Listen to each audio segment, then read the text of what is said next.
Hi guys, I'm a seafood lover, so crab is one of my favorites and crab cakes are simply the best. Today I'm making some crab cake balls using the ingredients you see here.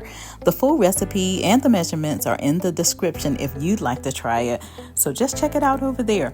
But I start my recipe with a cup of mayonnaise followed by a teaspoon of Old Bay seasoning. You can also use Cajun seasoning of your choice if you like to kick it up a notch or you like it a little spicy, go for it. But I use Old Bay. Afterwards, I add in a teaspoon of Worcestershire sauce and then follow that with a cup of Panko breadcrumbs, which of course is going to be the base for your mix.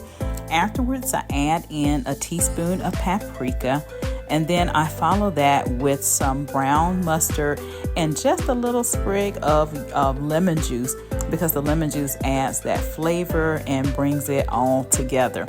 And once I've done that, I add in the chopped up green onions that I have for the recipe. Some people use bell pepper and all of those, but I just like the green onions. And then lastly, the egg, which is going to hold the mixture together. And then give it a good beat so that it all blends in. And as you're blending it, make sure that you hit the sides of the bowl, because the panko breadcrumbs are really fine, and so they'll sit there. You want all of that to blend in so you have a good mixture, because you're going to only have a little bit of the base because your crab is going to be the majority of it. And this should be the consistency once you're done. Next, you're going to add in your crab meat.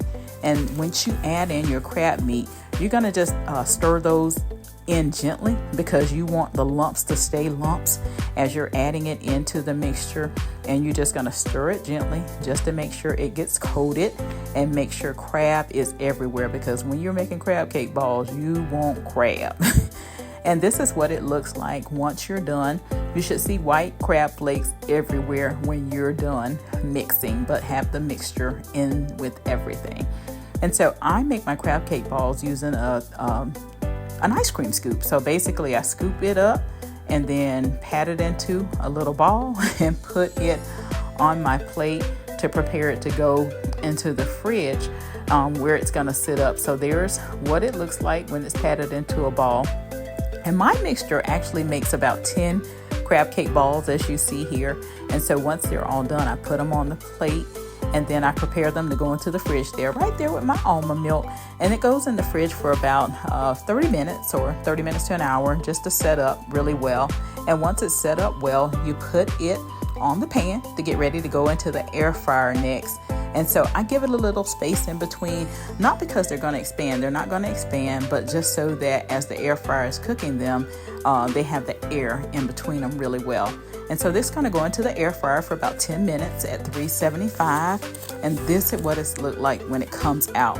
Beautifully golden brown, perfectly crisp on the outside, and then wonderfully moist, seasoned, and meaty on the inside. Do y'all see that crab sitting up? I love it. I love it. So again, I go a step further. I add a little bit of garlic butter on top of those as I plate them. It's just for me. That's just my little taste, but I love it. Remoulade and go.